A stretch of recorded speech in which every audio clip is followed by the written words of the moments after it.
Hi, gang. I thought maybe the easiest way to show you about layers would be to try and record a video in Zoom. If we can't get this to work, I'm actually even going to suggest we might do a Zoom. But for the moment, let's see if I can get this working in a recording. This is the first time I've done this, so bear with me. We might have a couple of glitches along the way. So I'm going to switch across now from the screen and see if we can get to you being able to see my, here we go. You're across to seeing my iPad. And I'm going to focus the video around, just resize that. I'm going to focus the video around layers because that seemed to be the thing that was the most um, common thing that people ask for. And then we can deal with some of the other things later, maybe in a separate video. So what I've done here, you can just see here on the screen, if I go here, I'll put a layer up here, you can see that I've just made a screenshot of what happens when you open the layers menu. And I want to just do that so that I can show you what each of the, um, the various tools or the colors or the devices mean. So I've actually put that on a layer and I'm going to make sure that that layer is active. And then I'm just going to move that into the middle of my screen here. All right, so when you open the layers menu, which as you know is up in this top right-hand corner, when you click on the layers menu, for the very first time when you've opened a canvas, this is what you will see. So what do these things mean? Well, first of all, at the bottom here, we have a panel called background color. And if you click on that in the layers menu, I'll do that up here now, you'll see me do it. If I click on background color, it brings up a palette and you can change to any one of the palette settings. So let's just go to the one we use the most. And I could choose a color there, and the color that I choose will become the background color for everything that goes on. It'll be the lowest layer. But the thing about background color is that you can't, or that background layer is that you can't do very much with it. So to be honest, I normally keep it set to white. And most of the YouTubers that I've followed have done the same thing. So functionally, you could essentially ignore that if you wanted to. If I want to put a background color in, I often just insert another layer. Okay, so that's that. Then the next thing you'll see here is that this layer is blue, and the blue indicates that the layer is active. By that I mean you can draw on the layer. You can only draw on or work on a blue layer. You can't work on a layer that's not blue. So if I want to know, when I look into my layers menu, I'm going to go up here and have a look at my layers menu. Notice that layer 3 is blue. Blue is the active layer. So we'll just go back. So that's the color. Then you'll also notice that there is a little tick indicated here in the checkbox. The tick indicates that the layer is visible, that you can see the layer. So again, if I go up to my layers menu up here and we have a look, you'll see that the blue layer, layer number 3, is the layer we're working on. And if I untick that box, you'll see that the information on the screen disappears. And here's something interesting that's already caught some of you out. If I have my layer blue, but I don't have the tick box checked, and I try and draw in that layer, I will get an alert that says hidden layer. The current layer is hidden. Would you like to open layers? Normally, if you just click open layers, you'll notice that I don't have the blue layer ticked. If I tick the blue layer, and now I try to draw in the blue layer, I have no problems whatsoever. So that should answer one problem for some of you. Okay, so that's so okay, so while we're there, get rid of that. You'll also notice that there is a little N sign. I'm not going to deal too much with that at the moment because there's quite a lot of information and possibilities sitting under there. What you need to know is that the N equals normal, and that stands for normal blending of one layer into the other. And there are all sorts of other options that you can use. For the moment, I won't go there because it's a fairly large, confusing area of investigation. But I am going to show you something there. You click on your layer and you click on N. What you'll see on the right-hand side under layer 3 is an opacity slider. And I can use that to make my layer more or less transparent. So if you have a look at what's happening to the image on that layer, as I move that slider, you'll see that it becomes more or less transparent. You can set that and leave it at a given way. And if I leave it, let's just say I leave it here at 50%. If I try and draw on that layer, anything that I draw will be transparent. And that can be useful for all sorts of reasons, especially for making things like glazes. So just to reset that, I'm going to go up here, I'm going to go to N, and I'm going to slide that back up to 100%. There are other ways to create transparency, but I'm not going to go into them now. Then the other thing that you obviously have there is a plus button, and you would use that plus button to make a new layer.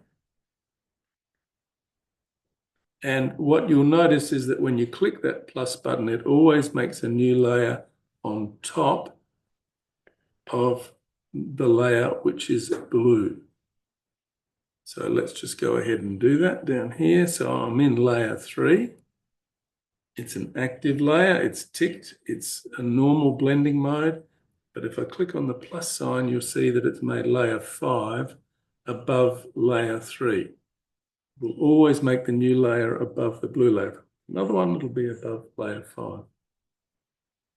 Okay, so that brings us to the next part of that. And if you have any questions, post them in the group and we'll work with them there. Okay, so what I'm going to do now is turn that layer 3 off that we've been working on and turn on another layer. Turning on inserted image here. Okay, so now we have another one of the menus that will come up when you're, sorry, I'm not active. I need to be in that active layer. Okay, did you see the mistake I made there? I was blue in layer 6, but I needed to be in this layer here, which is the image that I'm working with. Okay, when I swipe to the right, I believe I should check that out. When I swipe from the right to the left, it brings up this menu.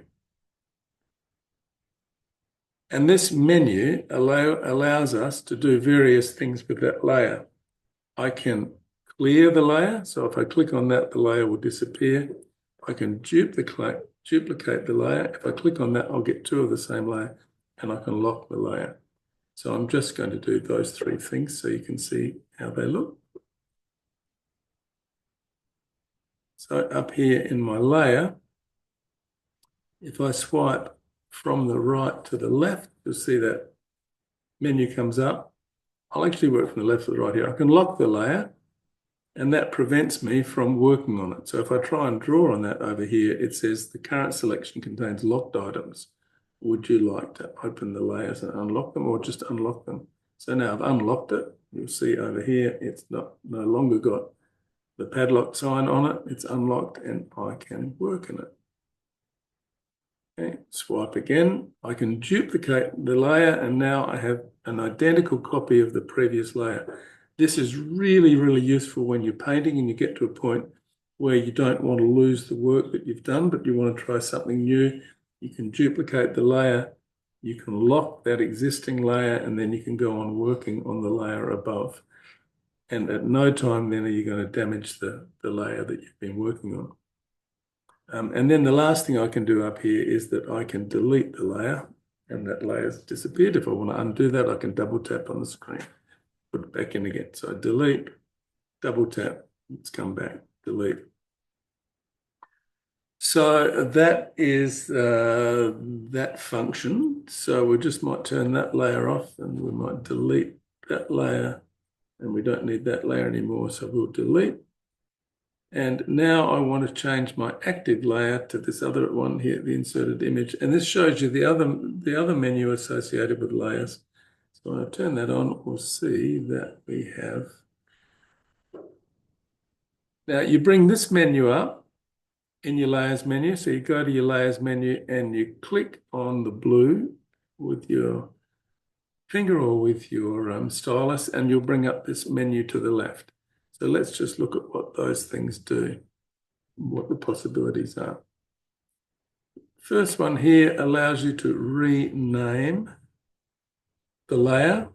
I don't generally name my layers, but it could be that if you're doing a complicated artwork, you might want to name it trees, background, sky, or whatever.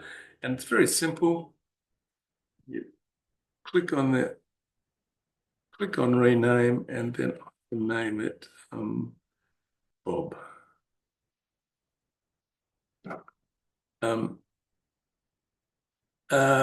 If I click on select, I think that selects the whole screen. And for example, it might allow me, let's try that select, to color fill the whole screen. No, let's not go there with that. I don't use select. I never use it. I shouldn't try to tell you what I do with it because I don't know anything about it. Copy is pretty obvious. Copy would allow you to copy that layer, and you might want to copy that layer and take it into a different canvas, or you might want to copy and paste it, which would be the same as being duplicating it. You can fill the layer. If you click on fill the layer, it will fill it with the current color. Obviously, it's deleted everything else that's in there. You can clear the layer, which is the same as the other. So if I go on here, I click on here, I go here, I clear the layer. Double tap, bring it back again. And then these down here, alpha lock mask, clipping mask, invert, reference, I'm not going to deal with because it's too complicated, and I think you need to get a handle on layers before you do that. But merge down and combine down are really, really, really useful. But there's a very simple way to merge down that I'll show you that is easier than using that menu. To be really honest, I don't pull this menu up very often at all. I don't find I need to use it. So I'm in here, and let's just say I've gone to layer 4, it's ticked. I do a bit of a drawing in layer 4 here. And I want to merge layer 4 and Bob. If I just do a 2-finger pinch and pull layer 4 and Bob together, I'm sorry you can't see me do that, but you'll see that they come together and they become the one layer. I can now turn that layer on or off. As we've done before, I could make it opaque, transparent. Okay, so that's a sort of a basic introduction to most of the functions involved in layers. I just want to show you something else, and what I'm going to do is just make all of those layers, turn all of those layers off, add another layer, and just make a very simple shape here in that layer and fill it, drag and fill. I'm going to make another layer on top. Take a different color, simple shape. And the good thing about layers is that they're not interactive. What's happening with the one below doesn't impact the one on top. Yeah, I'm going to do the same thing again. Another color. Let's just go for a more interesting palette choice here. Let's go to green. And I'm going to put another green circle here. It's on a fresh layer. Drag and drop. What happened then? I hadn't made a new layer. Undo, make a new layer. make a green circle. We'll make it go out there. Drag and drop. Okay, so we have 3 separate artifacts on 3 separate layers. One of the cool and groovy things is we could make, for example, we could now use the transparency function to make that green transparent. So what would that do? Let's go up here to our layers menu. Let's click in on the active layer and let's reduce the transparency. Now we can see through the green and see the way the green interacts with the red and the blue underneath it, and we get some kind of interesting color combinations. So you can do all sorts of things like that with transparency. I could do the same thing with layer 5. I could reduce the transparency. I have really interesting things happening with transparency. Okay, so I just undo those transparencies. We're back to everything, back to normal. The other thing I can do is move the layers around. So if I click and hold my cursor on layer 4, you'll see it just changed slightly in size. Did you see that? Just changes slightly inside, and then I can lift it up. And now I've changed the order of the layers. I can, on layer 6, bring it down, put it under layer 5. Change the order of the layers. I could bring layer 3 that I worked on earlier right up to the top. Make it active. And so there's the possibility of moving one layer above the other, which can be really interesting to play with. Certainly something that you can't do with analog artwork. Okay, just put that back where it was. Sometimes they're a bit tricky to move. The bottom.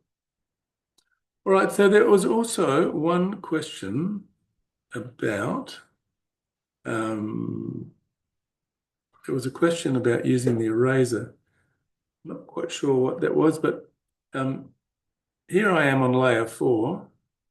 My eraser has pretty much all the same brushes as I have in that. It has actually all the same brushes that I have in my brush library. And so I'm going to use Nico Roll as a brush. And I've got on my right-hand side over here, left-hand side over here, my apologies. I have my 2 sliders. They work the same as a brush. This one is for size and this one is for opacity. So I'm going to set my brush size, my eraser size. Let's go to the eraser. Set my eraser size fairly big. I'm working on the red layer, the top layer. It's blue and it's ticked, and it is a normal, has normal tick. And I can cut back into that and reveal the other shapes below. I could leave the layers like that. I could go to my blue layer and I could use my eraser and I could work underneath the red like that. And I could go to my green layer, make it active, and I could work through that. Could change the order of the layers. I could bring the green layer back up to the top. I could change my eraser size and make some more smaller marks. A bit too small. Smaller marks in the green layer. I could work on the blue layer back there. Obviously, I can't see when it's under a layer what the eraser is doing. And then if I was happy with that artwork, I could come to layer up to the top layer, click on it and use the merge down function. It's merge layer 4. Or I could pinch layer 4 and 5 together, which I'm going to do, to join them together. Now they are one layer. But there's just one last thing before I finish on layers. And I'm obviously happy to answer any questions you might have. But there is a function that I use quite a bit.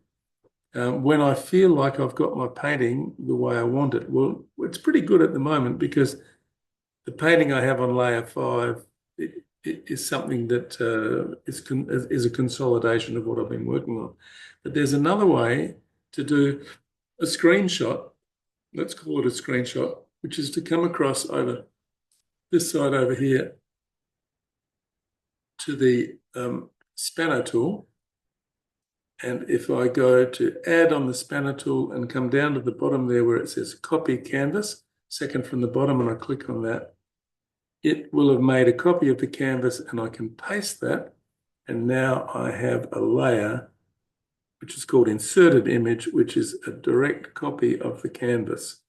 Now, maybe I should sort of show you why that might be useful. Let's just turn that off for a second. Let's just say I have lots of different things open like that. So I've got this really weird canvas and it's made up of multiple layers, but I don't want to compress them into one layer and lose all of the layers. If I go up to my spanner tool, top left-hand corner, come down to copy canvas and go paste, I now have that whole cacophony of things there as one image, and I can turn all of this off.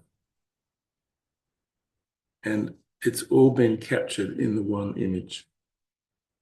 All right, that's probably enough. And I'll have to see what size this video is. So I hope that helps. I'll try and post it. And then if it answers all your questions, that's great. If not, ask me what's missing and we'll see if we can fill it in. Cheers.